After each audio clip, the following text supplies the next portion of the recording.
kasi nagtatanong yung pastor. May pupuntaan daw siyang wedding. Why don't you call her? Come on.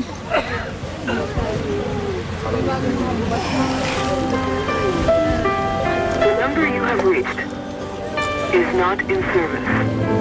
This is a recording. Wala, hindi ko makontak si Melissa. Ako pang cellphone.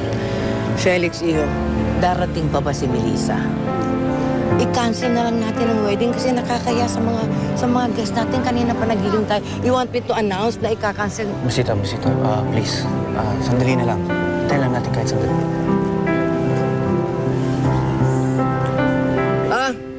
Ladies and gentlemen, may I have your attention, please? I'm sorry. Andiyan na si Melissa. Andiyan na si Melissa.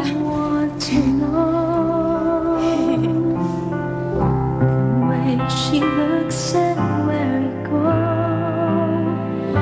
I need to see her face. I need to understand why you and I came to an end. Gago kasi Roberto. Gago eh. Pinakawala mo pa siya. Paano ka na, Roberto? Paano ka na? Paano ka na? Paano na ako? Paano na ako, Roberto? Kasalanan mo siya! I let you go. I let you fly. Why do I keep on asking why? Melissa, ano nangyayari sa'yo? Akala ko hindi na matutuloy ang kasal. Nangako ko sa'yo, di ba? Hindi ko sisirain yun.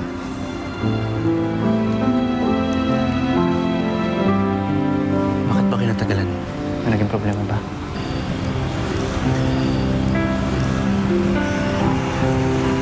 Hinarang ako ni Roberto. Niyaya niya ako sumama sa kanya. Melissa, hindi pa huli na. Pwede pa tayo magsimula. Melissa, tayo ngayon eh. Sige na. Tawan mo ko! Hindi ako sasama sa'yo, Roberto! Minsan na ako naiwan at nasaktan. Walang kasing sakit yun. Kung kaya mo akong iwan, hindi ko kaya yung gawin kay Felix. Maiintindihan rin naman niya yun. Huwag mo na ipilit yung gusto mo. Mahal ko si Felix. Kung ano man yung nasimulan mong buhay sa Amerika, balikan mo na yun. Kalimutan mo na ako. Handa na akong magsimula ng bagong buhay kasama si Felix. Please, Melissa.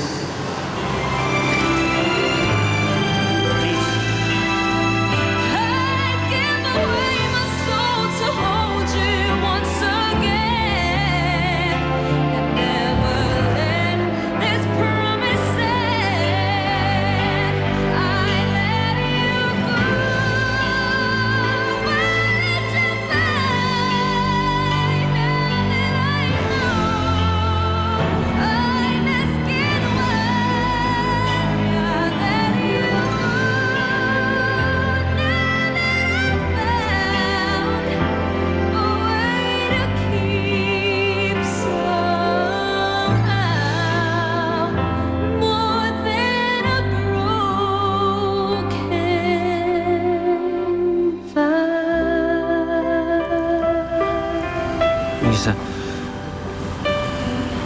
nagpapasalamat ako sa'yo dahil pinili mo ako at hindi si Roberto.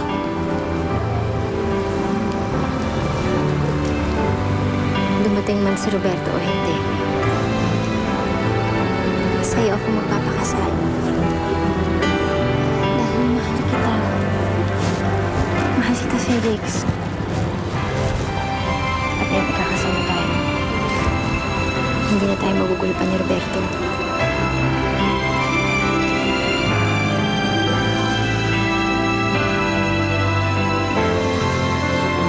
Sana nga, Melissa. Kung mag-alala. Tutunayan ko sa'yo na hindi ka nagkamali sa naging desisyon.